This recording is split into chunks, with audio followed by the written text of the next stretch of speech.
1794 is going to be a busy year at the MacLeod household because all 5 of the children will be aging up a life stage this week.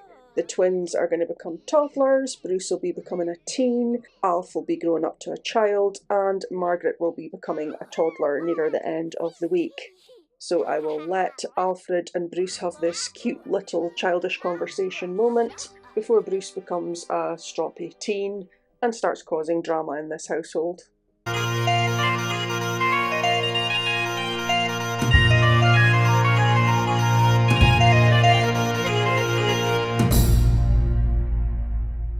Hi there, welcome to my channel and welcome to 1794 of the Decades Challenge. It's the very early hours of the Sunday morning, start of a new week. It is summer and the start of a new year. And just a quick catch up on where we are in our main household here. We no longer have Robert, he unfortunately died last year in 1793, but we still have Mary, who is an elder, and we have her daughter Penny living here with her husband Rory. They're both young adults. And we have Penny and Rory's 2 children, their son Alexander, who is now a toddler, and their daughter Anne, who is still a newborn. So this week Anne will be aging up to an infant, and we're going to have a number of birthdays over at our other household, the MacLeod household, where there are 5 children who will all be having birthdays this week. And across at the MacLeod household, Beth was just about to sit down and start playing chess, but she's going to have to go and get a birthday cake ready because the first day or early part of this year, the twins, Charles and Hamish, are going to be aging up to toddlers. They're both currently infants. One of them's under the kitchen counter, which seems to be a common theme in this household, that infants end up under the kitchen counters. But we are going to ignore that and we are going to age the twins up. Infant Hamish was apparently in the middle of building his gardening skill, but I've interrupted him to age him up to a toddler, and that's Stuart finally put Charles down, so I'll be able to get him aged up to a toddler as well. I'm giving the toddlers and infants in this household slightly more random personality traits because I don't actually have to actively play with them. So once Beth has had this little moment with Hamish, we will grab Charles and age him up very quickly as well, and then I'll just pop into Cass to get them into time-appropriate clothing. So now we're aging up Charles to a toddler as well, and Hamish there is still working on his gardening skill apparently. Again, because I'm playing on console, I'm kind of limited in the clothing options that I have, particularly for infants and toddlers, so a lot of them are going to look the same. So Hamish, I just changed his hairstyle because he had a kind of strange hairstyle when he aged up that didn't really suit him. So he's going to have a slightly scruffier hairstyle for the twins because the twins are going to be a little bit more laid back and a little bit more sort of cheeky. I feel like that's the sort of personality that they would have. I feel like Alfred is going to be the quiet one of the family, Bruce is going to be the sort of leader because he'll have to be as the heir, and then Margaret's going to come into her own and sort of stand out from the family, but we'll get to that when we get to that, and I'll address that as she's aging up and with the choices I make for her. I'm not sure if Charles has slightly darker hair than Hamish, or if it's just the hairstyle that I've put him in has made the hair look darker. It's really hard to tell because sometimes the hair colour can look vastly different depending on the hairstyle that you use, even on a life stage as young as a toddler. But that is Charles done as well now, and I'm going to be leaving this household now for today, but I will be back tomorrow in the game, because tomorrow will be Bruce's birthday as he ages up to a teen.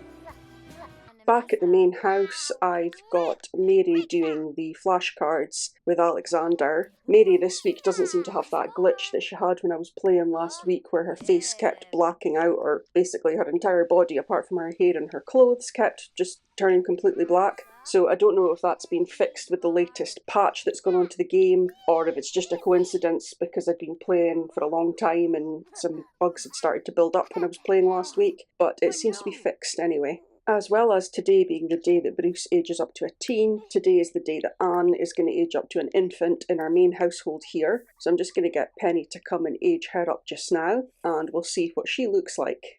And I'm getting a personality change for Mary. I'll just agree to that. Mary wasn't gloomy originally. She developed the gloomy personality trait as part of her grief when Robert died. but she seems to be over it because he's been dead a little while now. She seems to have come through her grief, so we'll let her be cheerful. And let's see what Anne looks like. I'm a little bit disturbed that I just got a pop-up saying Rory is now attracted to Mary, just because she's changed personality type, but she is still his mother-in-law, so that's not really appropriate. And so there we go, we have Anne, and Anne has the red hair like Penelope. So we seem to be continuing the trend that's happened in the second household, where the boys took the hair colour from their dad and the girls took the hair colour from their mum, because Alexander has Rory's hair colour and now Anne has Penelope's hair colour. I'm having Penny do her first tummy time with Anne, so having that crystal, the gemstone that is cut from the plumbite, has helped already. I can see a difference with Anne. When she was a newborn, it didn't make any difference because newborns don't, I suppose, particularly have needs. They just trigger like random events when they're hungry and they need a diaper change. But I can see already it's making a difference with Anne because she's not getting tired as much. She's not needing to go to the toilet. She's not needing to be fed. So it's going to make managing infants a lot easier in this household. So continuing Monday, we're now across at the second household, and as well as being Anne's birthday, today is Bruce's birthday, and he is aging up to be a teen. So I'm just looking to see if I still have a cake somewhere in this house that I can use. Hopefully I do, hopefully nobody's eaten it. Okay, there's a cake here in the kitchen. There's also a cake in the dining room that is well rotten, that I think is probably from several birthdays ago. But that's fine, I'll just get Elizabeth to come and put some candles on this cake so that I can use it to age Bruce up. And I'm keeping the game paused and just checking that nobody is lining up to take a piece of the cake, because normally when there's kids in the house, toddlers, children, they immediately go to take a piece of a cake if there's a cake. And one, that spoils my plans, but two, with toddlers, when they take a piece of the cake, they then get hyperactive because they've eaten something with sugar in it. And I don't want the drama, so I'll just get Elizabeth to come in and candle up this cake, and hopefully that all goes smoothly. Okay, the candles are on the cake, so no one can take a piece now. So I just need to get Bruce to come through and blow out the candles, and we'll get him aged up to a teen, and we'll see how he looks. So although he has his father Stuart's hair colour, he has Elizabeth's eye colour, and facially I think he looks quite like Elizabeth. Although with infants, toddlers and children, it can sometimes be quite hard to tell how they're going to look when they grow up. But we'll see what he looks like when he ages up. That creepy moment when their body stretches out before the aging up process completes. So for aspiration, because he is our heir, I'm going to give him a family-related aspiration, because Bruce will be the one who takes over this household after Stuart and Elizabeth pass on. It will be Bruce and his wife and children that take over. In terms of a personality type, I'm going to go with self-assured, which does contradict a little bit his practice makes perfect, but I want him to have some kind of semi-confident personality type being the heir, and he doesn't look at all the way I thought he would. So I'm going to just pop into Cass and get him into appropriate clothing. The clothing that I put him into now will probably be the clothing that he wears as a young adult. I might just make one or two changes. And I'm probably going to change his hair as well, so I'll just make those changes and then I'll show you how he looks at the end when I'm finished. So this will be his everyday wear, which I think is the same suit that his father Stuart wears. And I'll maybe put him in something a bit different for formal. And what else have you? Doing that 360, I might make a couple of cosmetic changes to him as well.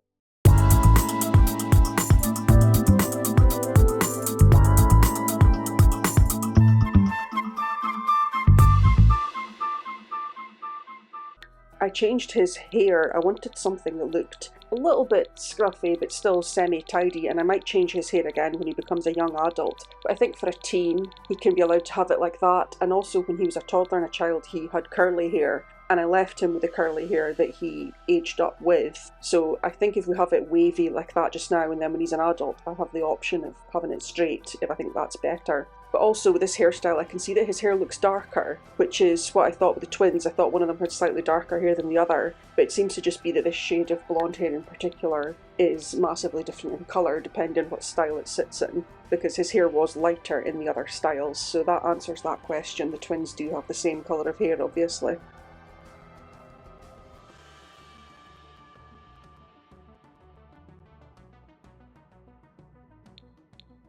And I'm going with this for the formal wear, and it's the same sort of colour scheme as his everyday wear, it's just a bit more fancy. And I'm having to spend a lot of time in cast removing accessories, because every time I change the look, I find Bruce wearing hats, sunglasses, and all sorts of modern jewellery and things that he wouldn't be wearing in the 1790s, so this has taken a bit longer than I thought it would. I'm going to use this for the sportswear and the everyday wear on Bruce, but this is an outfit that I will also probably change when he becomes a young adult. But since he is still a teen, he's not quite an adult yet, I wanted to give him something that wasn't super formal, because once he's an adult, being sort of upper class, all his outfits will be super formal, and like I say, I'll probably change his hairstyle to something a bit more formal as well. I'm putting him in this for his sleepwear, and I have to say, with his skin colour, that shirt colour, it almost looks like there's not an undershirt underneath his dressing gown there. It looks like there's a rope necklace, and it was confusing me for a minute. And I'm sure there's probably other undershirts that match other skin colours just by chance, but the outline of the shirt is so feathered and pixelated. I couldn't make out if he was wearing jewellery or if it was just my eyes that couldn't make out that it was actually the shirt, so it took me a minute to figure out what was going on there as well. So I'm going with this look for the winter wear. I'm just going to add some gloves to it as well, because I like to put on gloves, especially because I'm trying to choose clothes that look like they're appropriate to the time period rather than what's technically winter clothing, and sometimes it doesn't look like it would be very warm winter clothing. Seeing Bruce in this outfit, I may decide to play his story a little bit differently. I may have him being a little bit more of a casual person, even though he's got the money and the wealth and he's going to have the nice house. I'll see how I feel as the story progresses. I'm just adding a little skin detail here because Mary had a mole on her upper lip, and I was going to give the same one to Bruce as a sort of like nod to his family lineage. And seeing his face there now, I haven't changed anything about his face, but with his hairstyle changed and his clothing changed as well, I can see that his face is more like Elizabeth's than it is like Stuart's. He definitely looks more like his mum than his dad in the end. So that's us done with Bruce, and I'm going to head back to the main household for now. And there's just a little preview of our two active households, with Elizabeth's household looking quite chaotic because they've got one infant and 3 toddlers. But that will be changing this week because Alfred will be aging up to a child, so she'll have, and Margaret will be aging up to a toddler as well. So by the end of the week, she will have a teen, a child, and 3 toddlers. I'd forgotten that Mary and Penelope both had the same warm weather wear, and now that it's summer, they're both in the same outfit. And even in 1794, I can't escape Bess Sterling, so we will just be hanging up on her. I could stop the phone calls. It would be more appropriate to mute the phone or silence the phone, whatever the term for it is. You can stop the phone calls coming in the game options, but as I'd said in a previous episode, I've kept them open, partly because it helps keep the relationships between the two households, because short of always having the Sims visit each other, they sometimes do that thing where they call for a chat, or I can call them on the phone and speak to them, and it allows me to keep a good relationship between the two households without leaving a household that I'm actively playing in. Mary's being like really, really clingy with Anne, which is nice, but it's causing a little bit of confusion that she's picking up Anne and putting her down, and then Penelope's coming over and picking her up and putting her down, so I'm really glad that I've got that crystal. But just to stop multiple parents doing multiple things, and because Rory, I don't want him going and playing his violin and waking the kids up, I'm going to get him to just play with his football, and I'm going to get him to play with his football with Penelope, because that will keep them both busy and it will keep them distracted, and then only Mary is free. And since Mary's hanging on to Anne, it also stops anybody interfering with Alexander. Alexander being a light sleeper, when he is asleep, if the other Sims go over and tuck him in or kiss his forehead good night or whatever, it wakes him up. So I want to try to keep them distracted and away from him. And teen Bruce has come to visit, so hopefully this time he'll come in, because the last couple of times he visited as a child, when I tried to invite him in, he left. So I'll get Mary to invite him in, and I'll get Alexander to have a chat with him, because I wanted Bruce and Alexander, being the heirs of these two households, being the oldest children in both families, to have a bit of a relationship. So I'll wake Alexander up after me saying I didn't want anyone to wake him up. I'll wake him up and get him to come and have a chat with Bruce.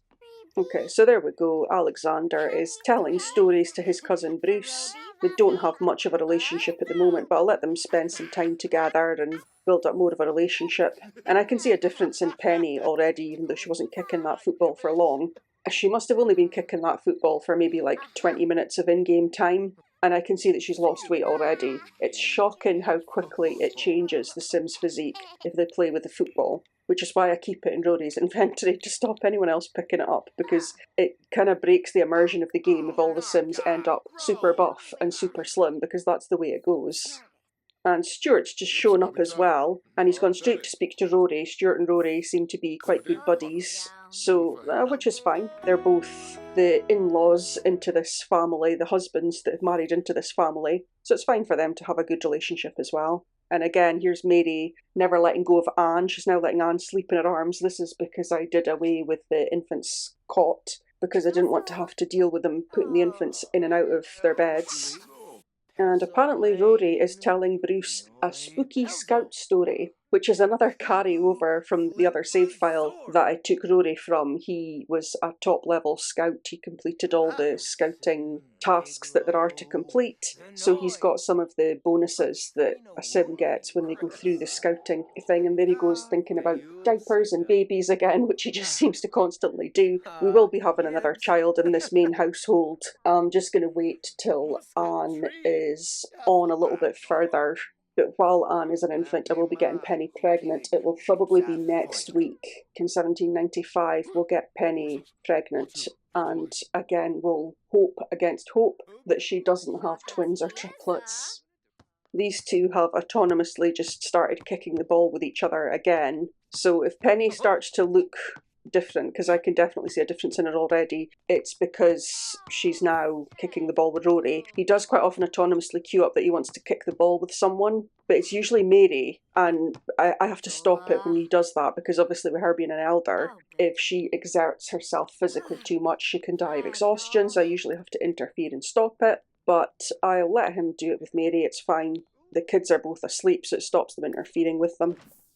Rory is getting a very strange phone call from Stuart, offering him a job as a tech guru. I'd like to know how it is in the 1790s that there are tech gurus doing computer programming, and I'd also like to know how it is that Stuart has anything to do with that, because I know for a fact that Stuart is unemployed. It's now Wednesday, and Wednesday is Alfred's birthday in the second household. Alfred is a toddler and he's going to be aging up to a child, and he's sad about something, but I'm just having Elizabeth ignore that so that she can carry him through and have him blow out his candles, and we'll see how he looks growing up as a child. And that'll take us to a teen, a child, 2 toddlers and an infant in this household.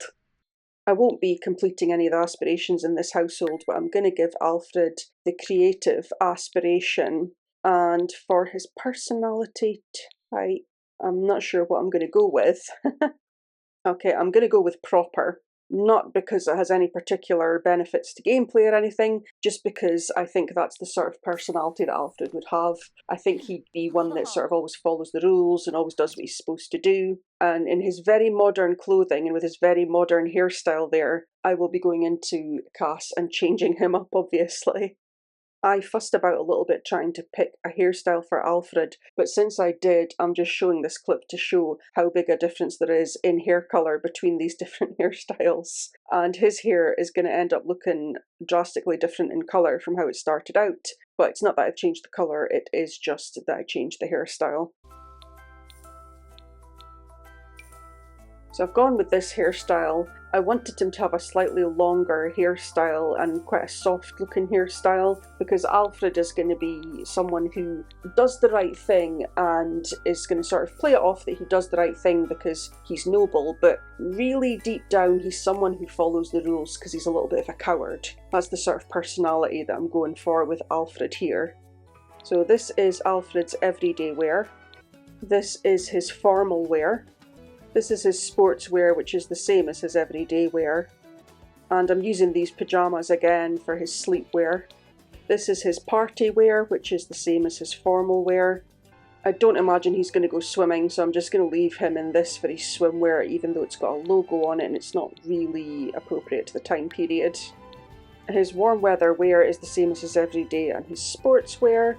And for his winter wear, I really like this outfit, but I hate that a lot of the kids' formal outfits, it's shorts instead of trousers. So I'm going to do what I've done with a few of the kids' outfits, and I'm going to put tights on him so that it looks like it's full-length trousers, or at least it covers up his bare legs so it looks a bit more appropriate, and I can use this as winter wear.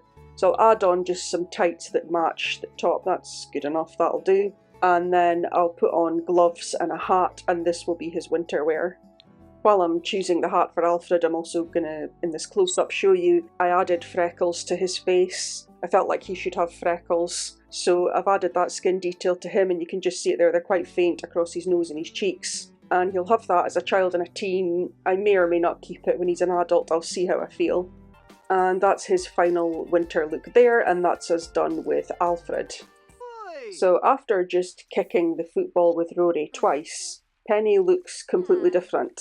She's not only lost a whole lot of weight, she's also got quite muscular, especially in her legs, since she started doing that, which is fine, but I don't want her to get too muscular. Rory's already a little bit more muscular than I would ideally like, and I'm trying to pass that off that it's because he works physically in the farm.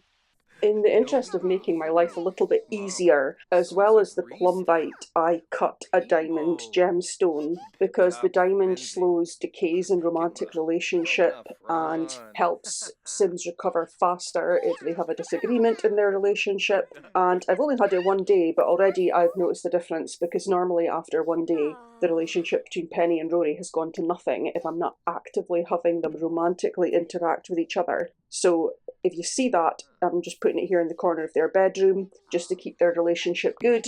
If you see that there, that's what that's about. And that's a little tip if you are playing Lovestruck and having issues with the romance decay, and you have crystal creations as well, get a diamond and cut it into a gemstone and charge it, and just keep it somewhere in the house, because it does make a huge difference. I did also give Anne a small makeover. I gave her a slightly different hairstyle, the sort of pebbles from the Flintstones hairstyle, and I just put her in those same black and grey dress style clothes that I've been putting all my infants in. And that's Elizabeth calling to ask if she should have another baby. So if she has another baby, she can only have one, because there are 7 Sims in her household, but I had just written out a plan for her entire family, and it did not include her having another baby. I wasn't expecting this, and I wasn't prepared for this, and I also don't know what outfit that is that Elizabeth is wearing, because I certainly didn't put her in heart sunglasses and a Santa hat. Okay, I'm going to say yes. And I needed to go across to the second household anyway, and now I can actually see that outfit that Elizabeth has chosen for herself, which I absolutely did not choose for her, so I don't know where she's got that from, but she can change out of that. And I am across today, Friday, at the second household because it's time to age Margaret up to a toddler. Margaret is currently the youngest child in this household and was going to be the youngest child in this household, but of course earlier today Beth called and asked if she should try for a baby, and I said yes, so there will be another child. Whether it will be another boy or if Margaret will get a sister, will Margaret remain the only girl? We'll have to wait and see what happens next week, because Beth will not have that baby now until next week / next year, 1795. But I, again, am going to very quickly get candles on this cake that's sitting here before one of these toddlers takes a piece, and I will get Margaret aged up. And even though I had queued up for Beth to put candles on there, this little turd of a child took a piece of the cake. So that cake is now useless. The cake in the dining room is rotten, and the cake in the fridge has a piece out of it. So I will be going into the gallery and getting another cake, because I am not risking making a cake just for one other of these children to come and steal a piece, even though I've queued up to put candles on the cake. Okay, so gallery cake in place. Beth is going to put candles on it, and then she is going to change back into one of her correct outfits. There we go, that's better. And now we can age Margaret up. So here we go, get Margaret aged up. And once she's aged up, I'll give her a redesign, obviously, to get her into clothes that reflect 1794. And I'm going to make Margaret wild. because I have a fairly specific story in mind for each of the children already, and I think it's going to be appropriate if Margaret is more outgoing. She'll be sort of the opposite to her second oldest brother, Alfred, who is very introverted. So here is Margaret here in Cass, and I actually quite like that hairstyle that she's grown up with. The flowers are maybe a bit too much, but I like the rest of it, so I'm probably going to keep that for her main look, and I'm going to go away and find a bunch of outfits for her, and then I'll show you what it is that I ultimately pick. So this will be Margaret's everyday wear. I'm going with this for her formal wear. I like the general look of this dress, I just wish it was a little bit fancier or a little bit longer. I'm struggling to find long dresses for toddlers, and I get that in modern times we wouldn't put a toddler in a long dress just because it's not really practical, but obviously historically that's how a toddler would have been dressed. But I'm going to have her wear that as her formal wear, as her party wear, and I'm also going to have it as her hot weather wear because it's got short sleeves and it is a bit shorter anyway. This is Margaret's sleepwear, and I took her hair down for her sleepwear because she wouldn't be wearing it up with all those flowers in it when she goes to bed. And this is her winter wear, and I've taken her hair down for this outfit as well so that she can wear the hat properly. And that is all of Margaret's looks, and I spent significantly longer working on her than I did on the others because even at the toddler stage in Cass, there is a much better selection of clothing for the female Sims than there is for the male Sims. The kids in the main household are getting along quite well. Alexander's just about maxed all of his toddler skills, and Anne isn't crawling or standing yet, but she is shuffling, that thing they kind of shuggle along on their knees. And she's just taken herself through to the living room to play with the doll's house. She autonomously queued that up, but unfortunately, although that's fun for her and that's good, she's now too far away from the plum bite, and she's no longer getting the benefits from it. So I'm probably just going to get her to shuffle back through to her part of the house, and she can mostly stay there until she's on a little bit more, because she's still at that stage of her infant life where her needs decay pretty quickly. It's Saturday, last day of the week, last day of the year, and as 1794 was a summer year, the holiday today is midsummer, and we had to put the decorations up, have the party spirit, play games, and have the mischief spirit. So for play games, there is only chess. I think the kids can play with the toys, and then otherwise it will just be party and mischief spirit, but usually they've only to complete 3 out of any of the activities to get the happy moodlet for the holiday, and because we've put the decorations up, everyone has automatically completed 1 already, so it should hopefully be straightforward enough. I'm just going to have everyone enjoy themselves, celebrate the holiday, and finish up 1794. So Mary has actually achieved all her goals for the holiday already. She's done enough to have a happy holiday. And looking at Mary in the bottom there, I don't know if I said this earlier in the video or not, I actually made a couple of changes to her this week. I added some age spots, and what I thought was like old person face effects, but I think it was actually something from the Vampire Pack, but it has kind of worked as just generally making her face look a little bit older. I wanted her to look really elderly because unfortunately we're nearing the end of Mary's life. While I was in Cass, because I spent a lot of time in Cass this week, while I was in Cass working on Anne, I moved across and changed Mary to change her look a little bit. So Rory and Penny still have to do a few more things to achieve their goals. Anne ignores the holiday because she's an infant, and Alexander only acknowledges the play games aspect of it. So I think just getting him to play with his toys will be enough for him to check that off, and then he can have a successful, happy holiday as well. So Penny and Rory have now also done enough to have a happy, successful holiday. So the only person in the house left to work on is Alexander. As you can see, the only thing he has to do is play games. He's been asleep most of the day so far, but when he wakes up, I'll get him to play with the dollhouse or play with, I did get him some building blocks, some of the sort of old-fashioned looking wooden ones to help with his thinking skill, and I think even playing with them counts as playing games. So I can kill 2 birds with 1 stone, I can check off that he's played games, and I can also raise his thinking skill. Because Anne has been trying to go through to play with the dolls, and I haven't been letting her because I've been wanting her to stay in her room beside the Plumbite. I'm going to get her a toy. So I think probably the most rustic one is the one from the Werewolves pack. It was the first one that I was going to pick, and then I thought I'll just have a look and see if there's anything else. There isn't really anything else. That carriage and a couple of other ones maybe are suitable for the time period, but they're a bit too fancy for this household. So because that's an old-fashioned toy that's obviously been made out of patchwork bits of material and stitched together, that seems like a better option, so I'm going with that one. And I'll give that to Anne to play with. Again, from this angle, you can see that Penny and Rory are both just insanely muscular. Rory was kind of like that anyway, but the transformation in Penny is unbelievable, and she had only used the soccer ball twice, and that was just kicking it with Rory, not even doing it on her own. One of the achievements in the game is to get your sim, I think, as thin as possible and as muscular as possible. So getting them as muscular as possible to the maximum size, feed them something that's fattening, and have them use the ball. And that puts their weight up in both categories very quickly. I find it kind of interesting that Anne kind of chews on the werewolf toy as well. Although, when I go in close and have a look, I realise she's just dribbling. Because when I first saw her putting it in her mouth, I thought that was because it was a werewolf toy. Because the werewolf infants put it in their mouth and shake it like they're a dog with a dog toy. She's not doing that. She is just sort of mouthing it with her gummy, drooly mouth. It's not the same as when infants do it with their proper fangs when they're a werewolf infant. But that's her having fun with that toy anyway, which is good. And I think that Alexander's done enough to have a happy holiday.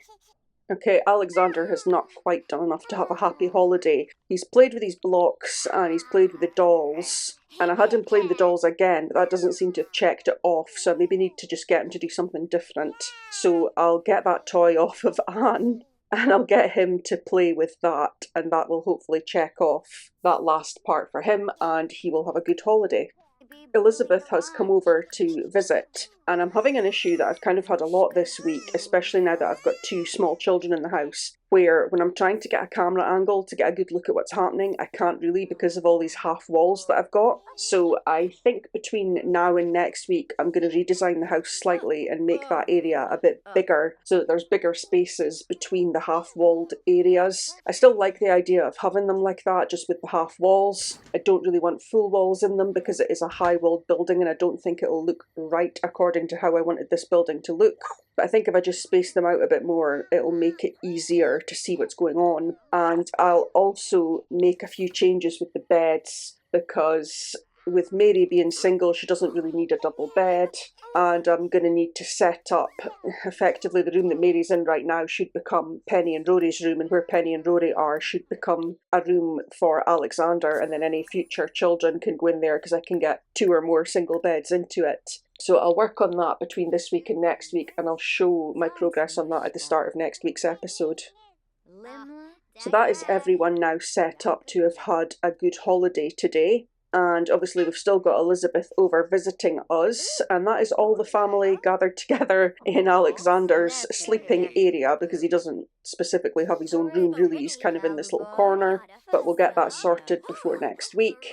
But with that, with everyone together and everyone having a good time, I will end this week's episode. I will end 1794, and just a summary of what has happened this week. Charles and Hamish, the twins in the second household, aged up to toddlers. Bruce, the oldest child and heir of the second household, aged up to a teen. Anne, in this main household here, aged up to be an infant. Again in the second household, Alfred aged up to be a child, Margaret aged up to be a toddler, and something I wasn't expecting, on Friday of this week, Beth got pregnant again. So there will be one more child in that second household, bringing them to a total of 6 children. So join me next week for the birth of that next child, and hopefully we will get Penny pregnant again next week and have another child here in our main household. Thanks for watching.